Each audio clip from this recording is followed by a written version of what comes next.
In this video, we'll talk about avoiding the pitfalls of gluten-free. It's not just people with celiac disease that are opting for a gluten-free diet.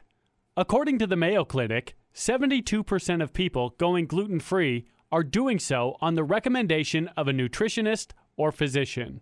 Thankfully, the medical profession is no longer ignoring the fact that new, processed wheat has nothing to offer us in terms of health and well-being, and may be doing a variety of harm. But jumping on the gluten-free bandwagon without enough facts can backfire. Unless you take the time to become informed, you are likely to continue feeling not as well as you could. The more you know about gluten, where it is, and what it does, the better off you will be. The gluten-free life can be a challenge, and knowledge is your best ally. If your small intestine is damaged, even small mistakes can cause a setback and prevent recovery. One of the major obstacles is that gluten can hide in the most unexpected places. Going gluten-free is not just a matter of abstaining from wheat products.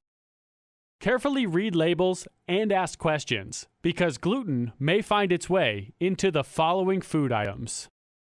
Granola is hyped as a health food, but many of them are made of glutinous oats. Read the label first. Certain types of potato chips have malt, wheat vinegar, in them. Meat is gluten-free, but beware of processed meats such as deli meats, hot dogs, salami, and liverwurst, as they are processed with grain. Canned soups can contain barley or wheat as a thickening agent. Again, read all labels. Corn tortillas are usually gluten-free, but some add wheat. Check all salad dressings and marinades. Certain vegetarian meats, such as vegetarian burgers, sausage, or bacon, may contain gluten. Some restaurants puff up their scrambled eggs with wheat batter. If in doubt, ask the waiter. In addition to the hidden gluten, another problem with establishing a gluten-free diet is that you may not be getting all of the necessary nutrients. According to a study published in Clinical Nutrition, gluten-free eaters were likely to become deficient in vitamins D and B, zinc, magnesium, folate, iron, and calcium. The deficiency increases if non-glutinous bread, pasta, etc. are substituted for the glutinous versions of these products. While gluten-free products can be helpful and handy, many of them are processed with added sugars and fats, and they are not fortified with additional vitamins the way white flour foods frequently are. Gluten-free versions of any food won't make you sick, but you should be very careful. Ensuring a nutrient-dense life is not difficult at all. Increase vegetable and fruit servings to 5 a day and add quinoa and amaranth flour to your diet. The added fruits and vegetables will also provide you with the fiber you need. To ensure that you get all your vitamins and minerals, eat plenty of the following foods. Beans, peas, and legumes are an excellent source of thiamine.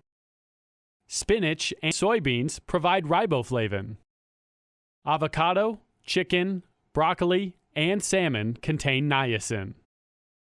Greens, spinach, asparagus, broccoli, and lettuce are a source of folate and magnesium.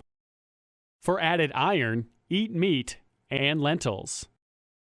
Seafood, especially salmon, provides vitamin D. Celiac disease, which can damage the small intestine, can make it difficult for the body to absorb all of the necessary nutrients. Discuss taking a supplement with your doctor or pharmacist. To get all the possible nutrients from the food you eat, increase your intake of raw fruits and vegetables as opposed to cooking them. Choose a wide variety of produce that includes as many colors as possible. Another reason you may not be seeing the hoped-for progress on your gluten-free diet is that the damage to the small intestine is so severe, even permitted grains, such as rice or corn, may continue to be a problem. Nuts, while gluten-free, are also difficult to digest. If you continue to experience gastrointestinal problems, check with your doctor. You may wish to wait until your small intestine has recovered sufficiently before enjoying those food items. Try to abstain from all grains and nuts, even the permitted kinds, until your small intestine is back on track. This may take a while, so be patient. You want the intestine to heal, don't you?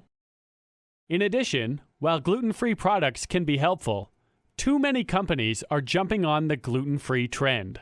Many of these products are overprocessed and filled with sugars and fats and may come close to resembling any other processed food item. A better solution is to invest in a few reputable gluten-free cookbooks and prepare your meals from scratch. Traveling gluten-free. You don't want additional drama while traveling, but how are you supposed to control your diet while on the road? Many people on a gluten-free diet unravel their eating habits due to poor planning. As always, preparation is the key to success. If you are driving, it's best to avoid those roadside eateries. Simply pack a cooler with sandwiches on gluten-free bread. For snacks and for the kids, make sure you have plenty of nuts, cheese, fruits, including dried fruits, and gluten-free crackers. Pack the same foods for flight travel and long waits at the airport. You can purchase most kinds of potato chips safely, exempt malt vinegar flavored, at any airport newsstand. Do some research for any gluten-free restaurants along your travel route.